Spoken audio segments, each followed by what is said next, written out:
사람이 마음으로 자기의 길을 계획할지라도 그의 걸음을 인도하시는 이는 여호와이시니라. 아멘. 오늘은 계획하시고 이루시는 하나님이라는 제목으로 은혜를 나누려고 합니다. 미국의 감리교 선교사이자 목회자였던 필터 웰치라는 목사님이 있습니다. 이분이 한국과 일본에서 사역을 감당하셨던 목사님이셨는데요. 3.1 운동 당시에 한국의 상황을 세계에 알리고 독립운동가들을 보호해 주던 목사님이셨어요. 그래서 그 공적으로 대한민국 최고 민간 공로상을 받은 목사님입니다. 그런데 이분이요, 또 다른 특별한 면이 있는데요. 이분이 굉장히 장수하신 목사님이에요. 그분의 연세가 106세의 나이로 소천하신 분이십니다. 우리나라도 그렇듯 100세가 넘으면 사람들의 장수로 인해서 관심을 받게 됩니다.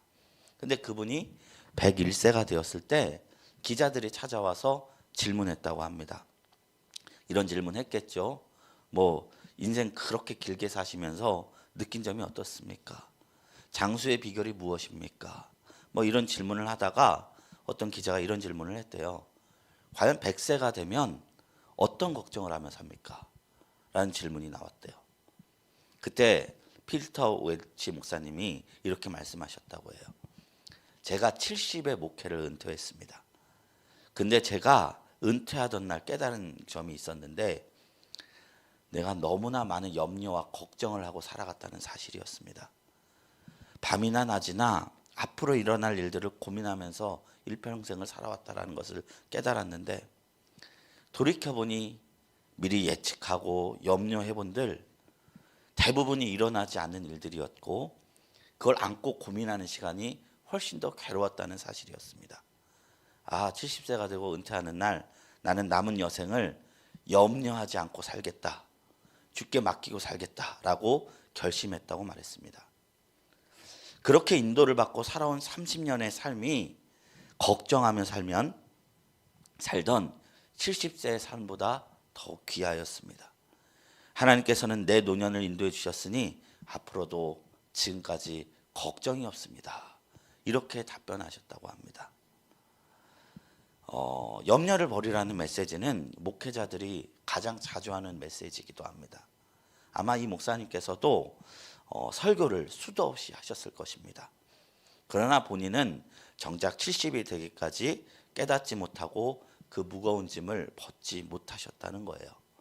근데 그게 우리의 현실이기도 합니다.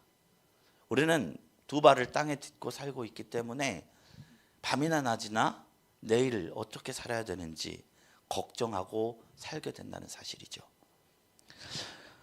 성경에서 가장 지혜가 많고 부귀영화를 누린 왕으로 뽑힌 왕이 솔로몬입니다. 근데 솔로몬이 노년에 지은 성경인데 이게 전도서예요. 전도서에서 뭐라고 고백하느냐? 일평생은 근심하며 수고하고 사는 것이고 인생은 슬픔뿐이다.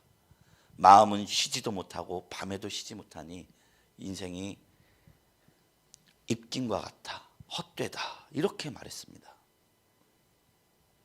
뿐만 아닙니다. 하나님께서도 우리가 많은 짐을 가지고 있다는 것을 인정하셨어요. 그래서 성경 속에 수많은 위로의 말씀을 주셨는데 예수님께서 마태복음 11장 28절에 우리에게 이렇게 말씀하셨어요. 수고하고 무거운 짐진 자들아 다 내게로 오라. 내가 너희를 쉬게 하리라. 우리의 무거운 짐이 예수님께로 가야 비로소 벗겨지고 쉼을 얻는다는 것입니다. 하나님께서 세상을 만드시고 6일 동안 창조하시고 나서 맨 마지막에 선포하신 것이 뭔지 아십니까? 안식일이었어요. 안식일은 뭐냐? 쉼입니다. 쉼. 월화수목금토하고 주일 쉬고 월화수목금토하고 주일 쉬고 우리는 이런 식으로 안식일을 지키고 있는데요. 하나님 원래 세상 창조하시고요. 6일 동안 일하시고 7일에 안식을 영원히 선포하셨어요. 인간은 안식 속에서 하나님과 교제를 누리고 평안하게 살아가는 것이 원래 세상에 하나님이 만드신 모양이었다는 것입니다. 근데 죄로 인해 타락하고요. 인간은 안식을 잃어버렸다는 거예요. 세상에서 제일 힘든 게 쉬는 게 되어버리는 그런 지경까지 이르렀다는 거예요. 우리가 하나님 앞에 나가야 이 무거운 짐을 내려놓고 참된 안식을 누릴 수 있다는 것입니다. 다윗은요, 하나님을 향해 이렇게 말씀했어요. 내 짐을 여호와께 맡기라. 그가 너를 붙드시고 의인의 요동함을 영원히 허락하지 아니하시리로다. 우리는 각자 무거운 짐을 진 짐꾼입니다. 그러나 하나님은 우리에게 이 짐을 나에게 맡기고 우리에게 쉬라 말씀하고 있는 것입니다. 그리고 하나님께서요, 우리가 살아가는 삶 속에서 각 사람을 향한 특별한 계획을 주셨다는 거예요. 예전에 뭐 적절하지 않은 예일 수 있어요. 그러나 이해하기 쉬우라고 말씀하는 겁니다. 우리 서유기 이야기 아시죠? 손오공이 열의 삼장을 만나고 나서 막 맘대로 내 손바닥 위를 벗어나봐라 해서 근두운 타고 막 최선을 다해서 막 우주 끝까지 갔어요. 그래서 우주 끝에 돌 5이 딱 서 있는데 거기다가 손오공 여기 왔노라 이렇게 하고 왔는데 결국 보니까 손바닥 아니었다는 거 아닙니까?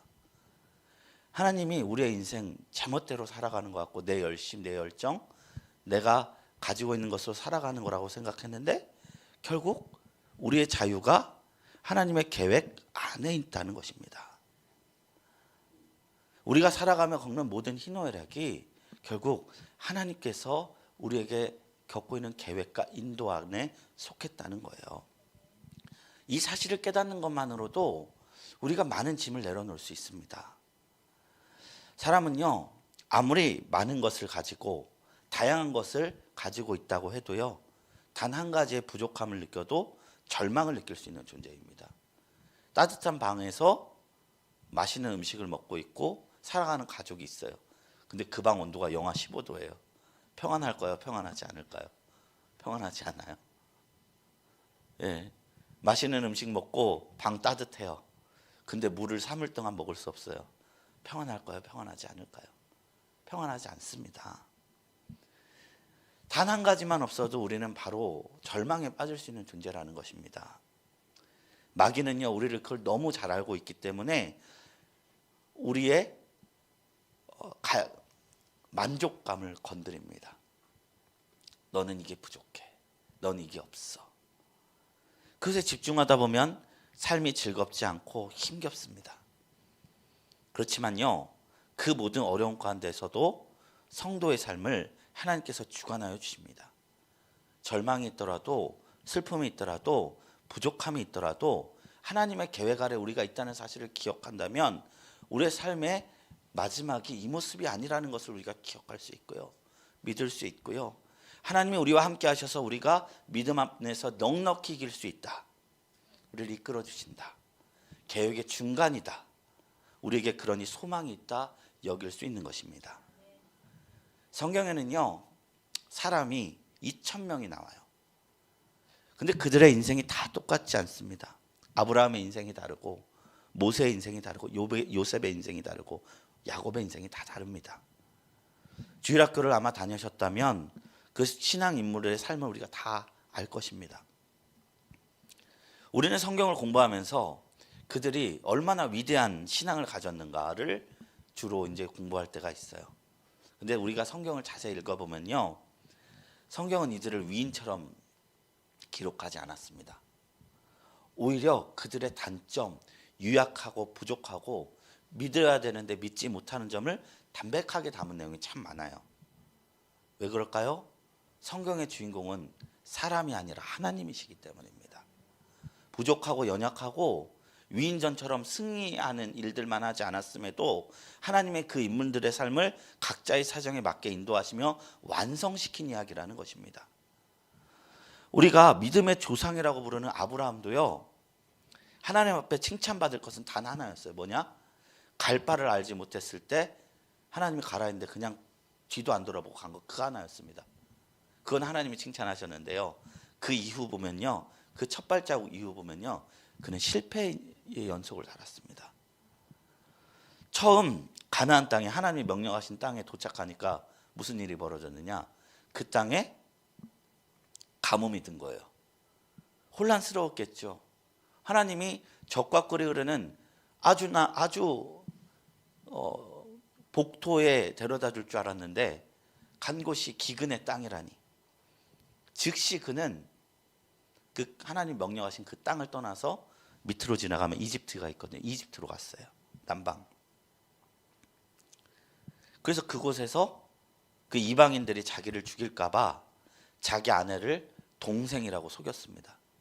또 12장, 21장 두 번이나 그랬어요. 그리고요, 하나님이 너에게 자녀를 주겠다는 약속을 직접 음성을 들으면서 약속을 받았는데 그 약속 기다리지 못해서 자기의 아내의 종이었던 하갈을 취해서 이스마엘을 낳았습니다. 이거 하나님의 뜻 아니었어요. 아브라함은 하나님의 뜻을 거절하고 거부하면서 걸어갔습니다. 그런데 하나님의 인도가 멈췄나요? 그렇지 않았습니다. 거부했던 그 아브라함 삶 속에 하나님의 인도는 계속되어지고 아브라함은 결국 하나님께서 계획하신 믿음의 조상 그 비전을 세우고 우뚝 섰습니다. 야곱은요, 형을 속여가면서 자신의 이득을 취했습니다. 모세는요, 말을 잘 못해서 하나님이 나의 백성에게 가라 했을 때 저 혀가 둔한 자인데 어떻게 갑니까? 3번이나 거부해요. 뭐 온유하다고 말하는데 고집 엄청 셉니다.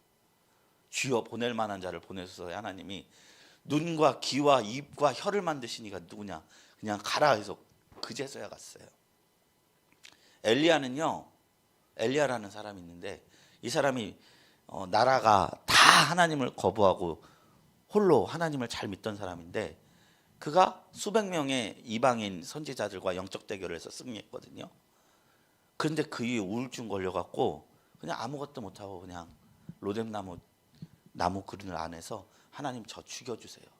이런 기도를 했던 사람입니다. 다윗은요, 부하 아내를 취한 범죄를 저질렀습니다. 예레미야는요, 하나님 앞에 주는 어째서 속이는 신에 같습니까? 원망하던 자였습니다. 베드로는 예수님을 3번이나 부인했습니다. 이들이 다 믿음의 위대한 영혼 같습니까? 그렇지 않습니다. 부족하고 연약한 모습이 그들 안에 있었다는 것입니다. 하나님을 믿으나 때때로 넘어지기도 하는 우리의 모습과 많이 비슷한 모습이에요. 그래서 성경은 그들과 우리의 성정이 같다라고 이야기합니다. 그런데 그들이 그 인생 속에서 하나님의 뜻을 드높이는 이유는 하나님은 그 모든 사람들의 인생 속에서 계획을 두시고 언약함을 극복시키며 계획을 이루셨기 때문입니다. 우리는 말씀을 통해서 하나님께서 한 사람의 삶을 이끄시는 놀라운 원리들을 발견하게 됩니다.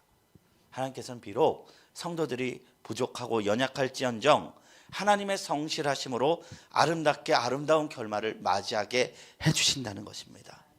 연약할지라도 극복하게 하십니다. 하나님의 계획을 이루신다는 사실입니다. 일평생 하나님을 부정해도 하나님이 끌어당겨서 하나님의 뜻을 이루신다는 것입니다. 성경 인물뿐 아니라 이곳에 모인 한 사람 한 사람께서는 하나님께서 각자마다 선한 계획을 두시고 계십니다. 다 달라요. 모습도 다르고 성격도 다르고 처해진 환경도 다르지만 한 가지 같은 것이 있는데 우리는 하나님의 계획 아래 이곳에 모였다는 것입니다. 그리고 하나님의 뜻 아래서 하나님이 지금도 인생을 이끌고 계신다는 사실인 것입니다. 하나님은 성경의 부족한 인물들을 모두 이끌어 가셨듯이 우리 또한 모든 환경 속에서 상황 속에서 하나님의 선하심과 성실하심으로 붙들며 인도하실 줄로 믿습니다. 그러므로 우리는 어떠한 상황이 다가와도 하나님에 대한 믿음과 신앙을 붙들어야 할 것입니다. 그러면요, 하나님께서는 우리 삶을 통해서 하나님의 영광을 드러내실 것입니다. 성도는요, 하나님의 영광이라 했어요. 세상이 어떻게 하나님의 영광을 보느냐? 성도 보고 느끼는 거예요. 아, 성도를 보니까 하나님이 정말 계시는구나. 이것은 하나님을 신뢰하는 믿음 안에서만 가능한 것이죠. 시편 37편 23절 26절에 시편 기자는 하나님을 믿는 사람들의 인생에 대해서 이렇게 얘기하였어요. 여호와께서 사람의 걸음을 정하시고 그의 길을 기뻐하시나니 그는 넘어지나 아주 엎드러지지 아니함은 여호와께서 그의 손으로 붙드심이로다. 내가 어려서부터 늙기까지 의인이 버림을 당하거나 그의 자손이 걸식함을 보지 못하였도다. 그는 종일토록 은혜를 베풀고 꾸어주니 그의 자손이 복을 받는도다. 아멘. 참으로 은혜로운 말씀입니다. 하나님 잘 믿으면요, 빠르면 당대에 하나님 복 받고요, 그렇지 아니할지라도 자녀 때에 하나님이 복을 부어주신다는 거예요. 하나님께서 우리의 삶을 정하시고 붙들어 주신다고 성경에서 약속하셨습니다. 그리고 당장은 힘들고 어려울지라도 주님께서 계속해서 붙드시고 복을 주시겠다 약속하셨습니다. 이것이 바로 언약입니다. 언약. 이것이 우리를 향한 하나님의 섭리와 계획인 것입니다. 이것이 믿어지는 것, 은혜로 느껴지는 것, 이것이 사람의 힘으로 난 것이 아니요 능으로 되는 것이 아니요 하나님의 선물인 것입니다. 그런데요, 모든 사람의 마음이 꼭 그와 같진 않아요. 하나님의 말씀도요, 우리의 마음의 밭이 어떤가에 따라서 다르게 역사해요. 복음서에 그런 말이 있죠.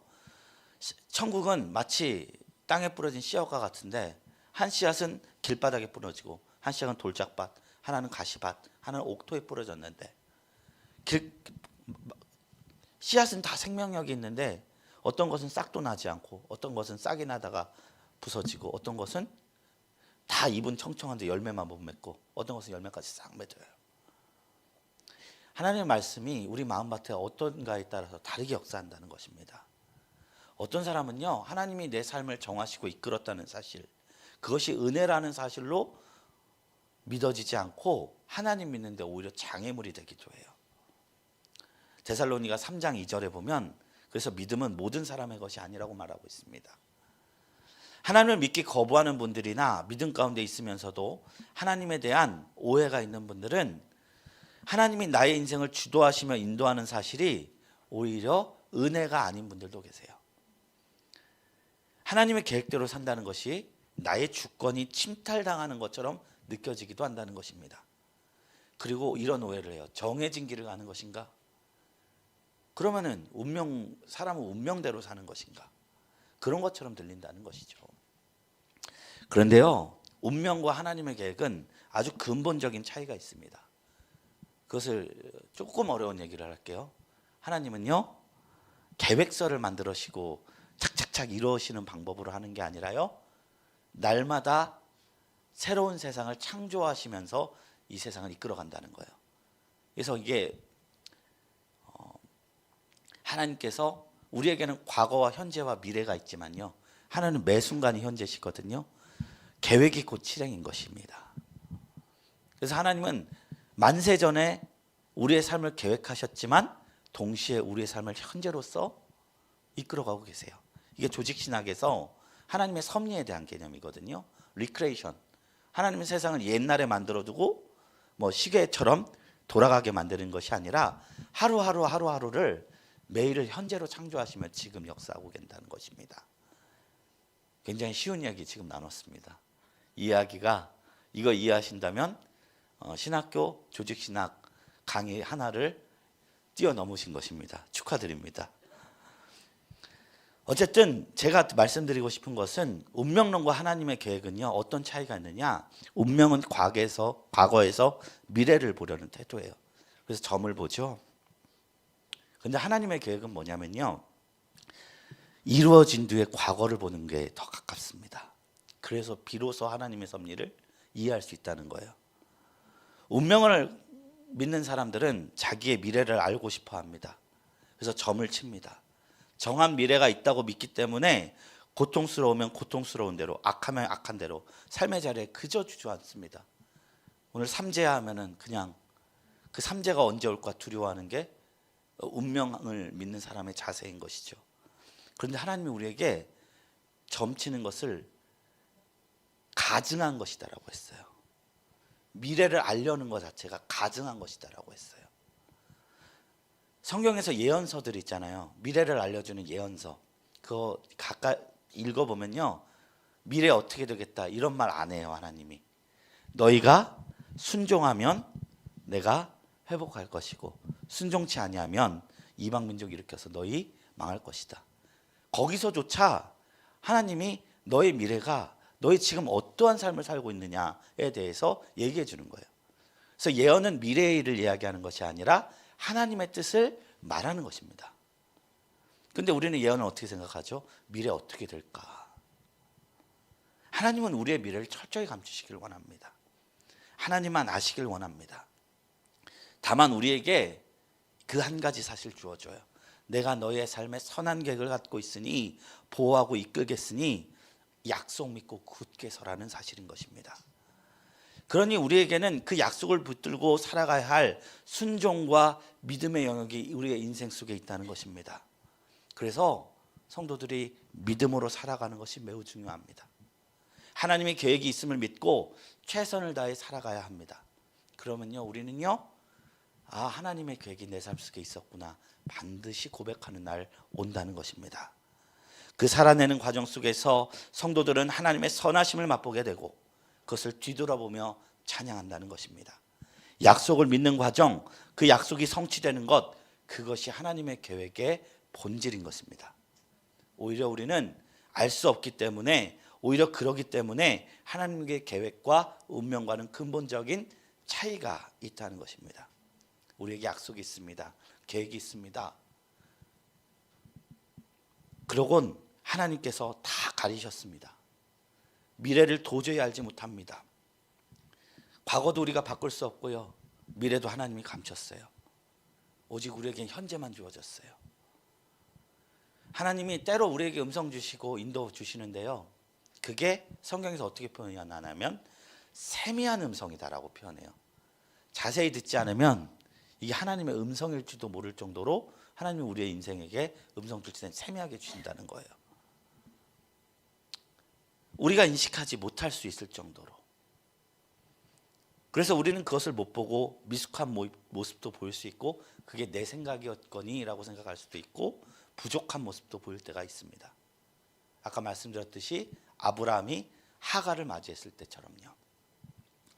그러나 하나님께서는 그런 가운데서도 보이지 않는 손길로 우리의 삶을 선하게 이끌어 주십니다. 성경의 사도 바울은 신약 성경의 대부분을 쓴 저자인데요, 그 사람은 예수를 만나기 전에는 예수 믿는 자를 죽이던 핍박자였습니다. 고의적으로 교회를 박해하였습니다. 그리고 그것이 하나님을 위한 일이라고 생각했습니다. 그를 통해서 교회가 여러 곳으로 흩어져서 그가 선교 사역을 감당하게 되었듯이, 주님께서는요, 우리의 미숙함도 하나님의 선한 계획의 도구로 사용하신다는 거예요. 사도 바울이 박해하니까 교회가 한 군데 뭉쳐 있다가 팍 퍼진 거예요. 퍼지니까 사방에서 선교가 일어난 거예요. 바울이 미숙해서 이런 일이 일어났죠. 하나님 뜻 몰라서 이런 일이 일어났죠. 그렇지만 그 또한 하나님의 계획이었다는 것입니다. 그래서 이전에 한 목회자님께서 말씀하셨던 멍언이 생각나요. 신앙생활은 하는 것이 아니래요. 우리는 되어가는 것입니다. 맞는 말씀 같습니다. 우리 한 사람 한 사람은 토기장이신 하나님 손 아래 빚어져 만들어져가는 토기와 같습니다. 그러므로 우리가 해야 할 것은요, 선하신 하나님 앞에 우리의 모든 짐을 매일매일 올려드리고 그 계획 안에서 하나님의 뜻이 무엇일까 늘 상고하고 걸어가는 것입니다. 전도서 3장 10절에서 14절에 솔로몬은 우리에게 이렇게 이야기하고 있습니다. 하나님이 인생들에게 노고를 주사 애쓰게 하신 것을 내가 보았노라. 하나님이 모든 것을 지으시되 때를 따라 아름답게 하셨고 또 사람들에게는 영원을 사모하는 마음을 주셨느니라. 그러나 하나님이 하시는 일을 시종을 사람으로 측량할 수 없게 하셨도다. 사람이 사는 동안에 기뻐하며 선을 행하는 것보다 더 나은 것이 없는 줄을 내가 알았고 사람마다 먹고 마시는 것과 수고함으로 낙을 누리는 그것이 하나님의 선물인 줄도 또한 알았도다. 하나님께서 행하신 모든 것은 영원히 있을 것이라. 그 위에 더할 수도 없고 그것에서 덜 할 수도 없나니 하나님이 이같이 행하심은 사람들이 그의 앞에서 경외하게 하려 하심인 줄을 내가 알았도다. 전도자는 이것을 깨달았어요. 하나님께서 우리의 미래를 철저히 감추시고 하나님의 뜻을 이룬다는 사실이요. 모든 것이 하나님의 뜻이라는 사실이요. 그러니 우리는 하나님의 계획을 미리 알 수 없음에도 그럼에도 불구하고 걸어가야 하는 것입니다. 걸어보면 압니다. 확실한 하나님의 인도하신 한 걸음 한 걸음이 내 삶에 있다는 사실을 알게 됩니다. 그리고요, 우리는 수많은 믿음의 선조들이 고백했던 것처럼 하나님이 내 삶을 인도해 주셨구나, 선하셨구나 찬양하게 될 줄로 믿습니다. 우리가 그 하나님을 경험하기를 주님의 이름으로 축원합니다. 이제 말씀을 마치려고 합니다. 하나님은 우리의 삶을 인도하십니다. 그렇기 때문에요, 삶의 작은 마디마디를 보면 우리의 삶은 안개로 가득 찬 것 같고 막혀 있는 것 같을지라도 더 큰 마디 10년, 20년, 30년 전체를 뒤돌아보면 하나님이 내 삶을 이끌어 주셨구나라는 삶의 계획들이 보이게 될 것입니다. 만약 우리 가운데 안개만 가득 차서 하나님의 계획이 보이지 않는 분들이 계신다면 우리가 즐겨 부르는 찬송가처럼 받은 복과 받은 인생의 삶을 세어보아야 할 것입니다. 에베네셀 하나님이 계십니다. 걸어온 길만큼 앞으로 걸어갈 길을 이끌어 주실 것입니다. 이 진리 가운데 우리가 평안하시고 짐을 내려놓는 저와 여러분들이 되시기를 주님의 이름으로 축원합니다.